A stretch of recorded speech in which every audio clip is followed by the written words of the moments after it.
जा दक्षिणेकडे बघा, तामिळनाडू बघा, आंध्र प्रदेश बघा, केरला बघा, लांब कशाला गुजरात बघा. प्रत्येक राज्य आपलं अस्तित्व टिकवणे, प्रत्येक राज्य आपली भाषा टिकवणे. आमच्याकडचे आमदार खासदार काही नाही, दुसरं काही नाही, कंत्राटदार, पैसे, रोज एवढंच सुरू आहे फक्त. महाराष्ट्र विकायला काढलाय.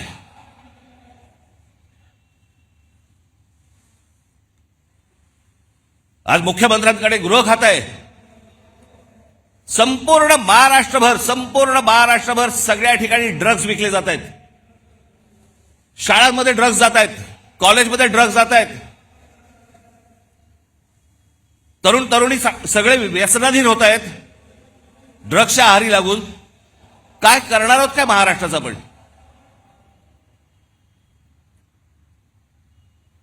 ग्रामीण भागामध्ये प्रगती होत नाही. ग्रामीण भागातली माझी मुलं मुली आज इथे शहरामध्ये येतात, शहरात बकाला पडलेली आहेत, शहरामध्ये ड्रग्ज मिळत आहेत, लहान लहान मुली आणि लहान लहान मुलं पळवली जात आहेत.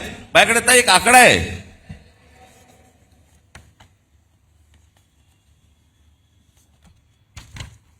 नोव्हेंबर डिसेंबर या महिन्यातल्या 36 दिवसांमध्ये, गेल्या आता नोव्हेंबर डिसेंबरच्या या 36 दिवसांमध्ये केवळ मुंबईमध्ये 82 मुलं बेपत्ता झाली.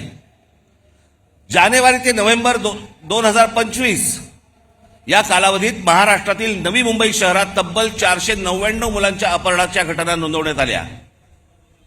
त्यातली 41 मुले अद्याप बेपत्ता आहेत. 458 पोलिसांनी, आमचे पोलीस, मुंबईचे पोलीस, महाराष्ट्राचे पोलीस हे सक्षम आहेत. म्हणून त्या आई वडिलांना त्यांची मुलं मिळाली. एनसीआरबीच्या आकडेवारीनुसार महाराष्ट्रात दरवर्षी, हे मी तुम्हाला विधानसभेतलं सांगतोय आकडे, विधानसभेमध्ये आत्ता मुख्यमंत्र्यांनी त्यांच्या भाषणामध्ये सांगितलेले आकडे सांगतोय तुम्हाला. एनसीआरबीच्या आकडेवारीनुसार महाराष्ट्रात दरवर्षी साधारण 4,500 ते 5,500 मुले बेपत्ता होतात. काय होत असेल त्यांच्या आई वडिलांना? 4,500 ते 5,500 मुलं बेपत्ता होता. हा महाराष्ट्र, असा होता महाराष्ट्र.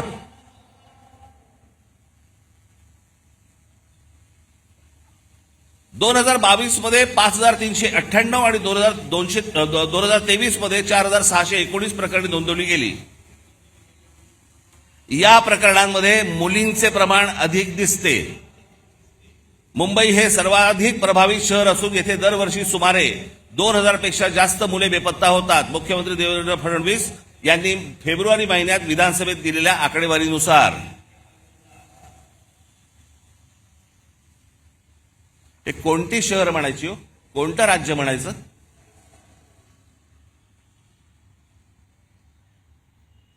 तुमच्या भाषेची हमी नाही, तुमची हमी नाही, तुमच्या पोराबाळांची हमी नाही, कशाचीही हमी नाही. अशी कुठचीही हमी नसलेलं हे या राज्यामध्ये तुम्ही राहताय आणि म्हणायचं आम्ही शिवरायांच्या राज्यात राहतो. हवे होते असते, विधानसभेत जाऊन कापून काढले असते.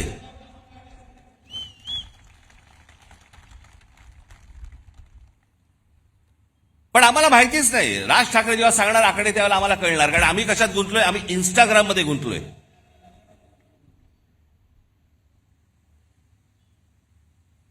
आम्हाला कशाची पडलीच नाही. आम्ही आमची संपूर्णपणे ओळख विसरून गेलेलो आहोत.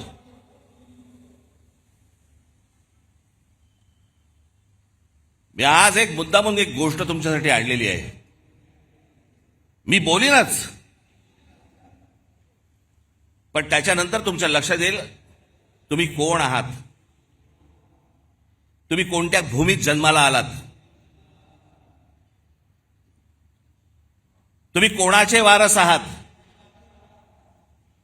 मी नेहमी सांगतो ना, हा महाराष्ट्र दरवेळेला देशाला दिशा दाखवत आला, या हिंद प्रांताला दिशा दाखवत आला.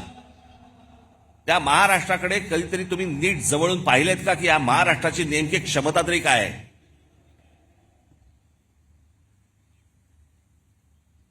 हजारो माणसं आहेत. मी थोडक्यात काही माणसं तुमच्या समोर आणली आहेत. फक्त महाराष्ट्राची तुम्ही फक्त परंपरा, महाराष्ट्राचा फक्त इतिहास फक्त तुम्ही फक्त बघून घ्या. मी फक्त तुमच्यासमोर नावं वाचणार आहे. ही नावं माझं भाषण संपल्यानंतर तुम्ही कदाचित त्या युट्यूबवर जा, मुद्दामून सांगतो युट्यूब बघा, कारण त्याच्यावरती चांगली माहिती असते, त्याच्यावरती चांगल्या डॉक्युमेंटरीज असतात, जगाची माहिती मिळते. इंस्टाग्राम नको. मी तुम्हाला आता फक्त काही माणसं तुम्हाला समोर वाचून दाखवणार आहेत जे आपण विसरलेलो आहोत. आपल्या महाराष्ट्राची ताकद आपण विसरलेलो आहोत. हा महाराष्ट्र असा का? या महाराष्ट्रामध्ये, या बाहेरच्या प्रांतांमधून लोक इथे का येतात? या महाराष्ट्रामध्ये ही महाराष्ट्राची भूमी ही कोणी मशागत केली? हा सुसंस्कृत महाराष्ट्र घडला कसा? मला असं वाटतं ही फक्त नावं तुमच्यासमोर मी पटापटा पटापटा वाचतो, तुमच्या अंदाज लक्षात येईल की आपण कोण आहोत ते. पहिली संत परंपरा दिसतंय का तुम्हाला? संत ज्ञानेश्वर, संत तुकाराम, समर्थ रामदास, संत जनाबाई, संत नामदेव, संत एकनाथ. इतिहास